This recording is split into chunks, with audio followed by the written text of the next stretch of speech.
एक छोटे से गांव में, जो हरे भरे पहाड़ियों के बीच बसा हुआ था, मीरा नाम की एक लड़की रहती थी।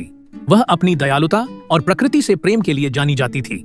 हर दिन मीरा खेतों में घूमती, फूलों से बातें करती और पक्षियों को दाना खिलाती। एक दिन जब मीरा घने जंगल में घूम रही थी तो उसे जमीन पर एक घायल पक्षी पड़ा हुआ मिला।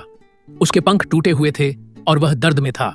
बिना एक पल की देरी किए मीरा ने उस पक्षी को धीरे से उठाया और उसे अपने घर ले आई। उसने दिन रात उस छोटे से जीव की देखभाल की। समय बीतता गया और पक्षी के पंख ठीक हो गए। वह धीरे धीरे मजबूत हो गया, लेकिन उड़ने के बजाय वह पक्षी मीरा के साथ ही रहने का फैसला किया। वह जहां भी जाती वह पक्षी उसके पीछे पीछे जाता और अपनी मधुर धुनों से हवा को खुशियों से भर देता।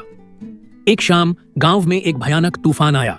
हवाएं जोर से चलने लगीं और तेज बारिश होने लगी, जिससे नदी में बाढ़ आ गई। गांव वाले डर गए। उन्हें समझ नहीं आ रहा था कि क्या करें। तभी मीरा का पक्षी आसमान में उड़ गया और नदी के ऊपर मंडराने लगा।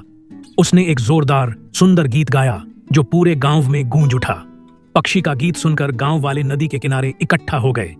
उन्होंने देखा कि वह पक्षी उन्हें सुरक्षित रास्ते की ओर ले जा रहा था, जो बाढ़ के पानी से दूर था। मीरा की दयालुता के कारण उस पक्षी ने पूरे गांव को बाढ़ से बचा लिया। उस दिन के बाद से गांव वाले मीरा का और भी सम्मान करने लगे। उन्होंने समझा कि दया और करुणा से चमत्कार हो सकते हैं, और मीरा का पक्षी आशा का प्रतीक बन गया, जो सभी को यह याद दिलाता था कि थोड़ी सी देखभाल और प्रेम से दुनिया बदल सकती है।